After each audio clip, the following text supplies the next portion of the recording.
ডাহুক পাখি প্রধানত জলজ খাবার খায়, যেমন জলজ পোকামাকড়, ছোট মাছ, জলজ উদ্ভিদের কচি ডগা, শ্যাওলা, ধান ইত্যাদি।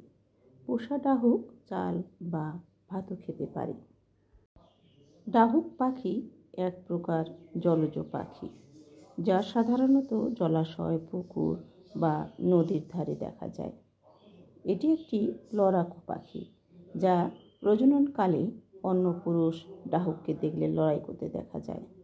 ডাহুক পাখির ইংরেজি নাম হোয়াইট ব্রেস্টেড ওয়াটার হেন। এদের পিঠের দিকে কালচে, দেহের নিচের দিকে সাদা এবং ঠোঁটের উপরে লাল। ডাহুক সাধারণত দ্বিবাচর এবং একা বা জোড়ায় জোড়ায় থাকে। এরা উদ্ভিদ ঢাকা সব ধরনের জলাশয়ে বিচরণ করে। ডাহুক পাখি দ্রুত গতিতে ছুটতে পারে এবং পায়ের নখগুলো বেশ লম্বা, যা তাদের জলাশয়ে চলাফেরায় সাহায্য করে।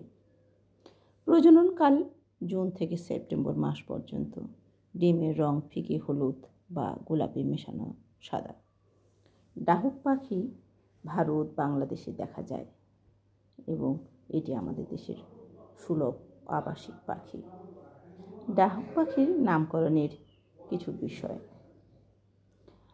ডাহুক পাখি ধলাপুক ডাহুক, পান পায়রা বা ডাইক নামেও পরিচিত। ডাহুক পাখি একটি সুন্দর ও আকর্ষণীয় পাখি। এর বৈশিষ্ট্য, জীবনযাপন এবং প্রাকৃতিক পরিবেশের প্রতি তাদের নির্ভরতা অনেক আকর্ষণীয়।